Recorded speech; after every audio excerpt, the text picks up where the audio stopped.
અને યર્દન ક્રોસ કરીને આપણે આ બાજુ આયા અને આ બાજુની જે દૂરથી આપણે બિલ્ડિંગો જોતા હતા માઉન્ટ નબો ઉપરથી, બરાબર, એ બિલ્ડિંગની અંદર આપણે એની આસપાસ આપણે આવી ચૂક્યા છે.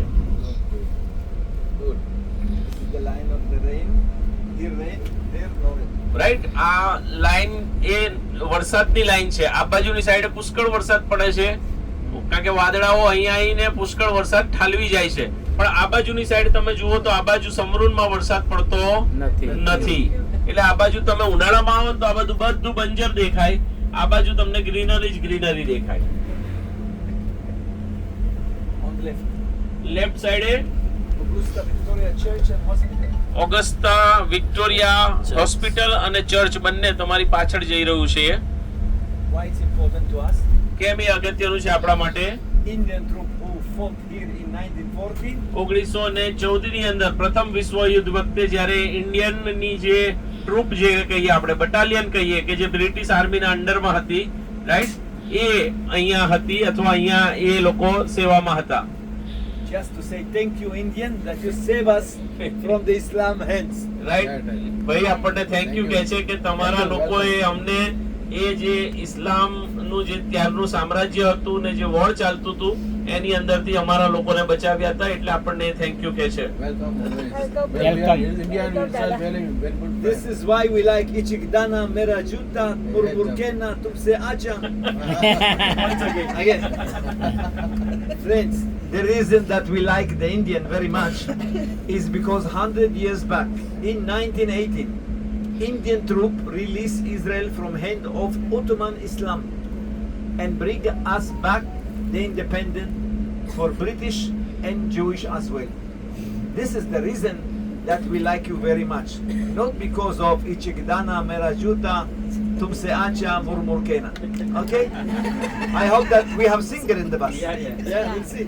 રાઈટ, એ આપણા શું કહેવાય બોલિવૂડ ઇન્ડસ્ટ્રીઝને લીધે આપણને ઇઝરાયેલી લોકો પ્રેમ કરે છે એમ નહીં, પણ આપણા બહુ જૂના સંબંધો છે. કારણ કે આપણા ઉપર જ્યારે બ્રિટિશ રાજ ચાલતું હતું ત્યારે આપણી બટાલિયન એ બ્રિટિશરો તરફથી તુર્કમેન સામ્રાજ્ય જે હતું, ઓટોમન સામ્રાજ્ય, એની સામે લડતા હતા.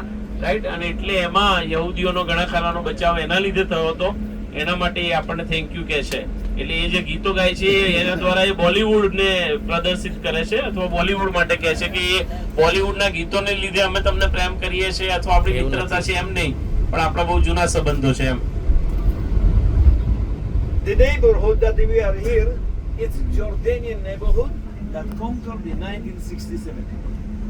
ઓકે, અહીંનું જે સૌથી નજીકનું જો કોઈ મિત્રતા ભરેલું જેને કહેવાય દેશ હોય તો એ તો જોર્ડન છે.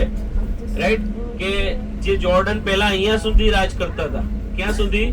યરુશાલેમ સુધી એ લોકોનું સામ્રાજ્ય હતું, એ લોકો રાજ કરતા હતા until 1960. No, we conquered it in 1967. 67, yeah, 1967 સુધી, yeah. And this area remain in our hand, although we have done agreement with the Jordanians. Right, 1967 નું જે વોર થયું, રાઈટ, ત્યાર પછી આ જે જોર્ડન અહીંયા સુધી સામ્રાજ્ય રાજ કરતું હતું એ પાછળ ગયું.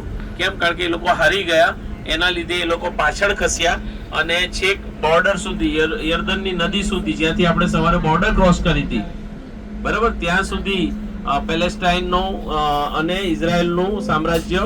એટલે બીજા શબ્દોની અંદર પેલેસ્ટાઇન પેલા જોર્ડનના અંડરમાં હતું.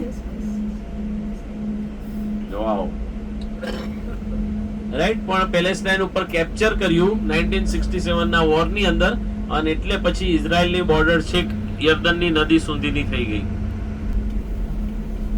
અને વાલાઓ, આજની તારીખમાં પણ તમે યુનોની અંદર, રાઈટ, એક પ્રશ્ન વારંવાર જે ઉઠાવવામાં આવે છે એ ઉઠાવવામાં આવે છે કે યુનોનો બાય ડિફોલ્ટ નિયમ છે કે તમે લડાઈ થાય બે દેશોની વચ્ચે તો જ્યારે લડાઈ પૂરી થાય ત્યારે પોતે પોતપોતાની બોર્ડર પર પાછું જતું રહેવાનું.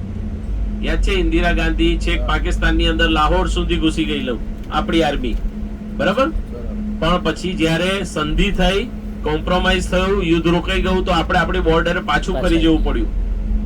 હા કે ના?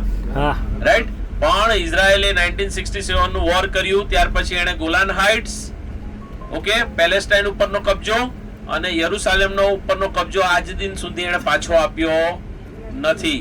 અને એટલે વારંવાર યુનોમાં એ મુદ્દો ઉઠે છે, બરાબર, કે ઇઝરાયેલે આ 3 બાબતોને પાછી આપી નથી, બરાબર, અને આપણે બીજા દેશ ઉપર પ્રેશર કરીએ છીએ કે ભાઈ તમે તમારી બોર્ડર લાઈનને વળગી રહો. Here we leave the bus crossing very carefully. Okay, અહીંથી હવે આપણે ચાલીશું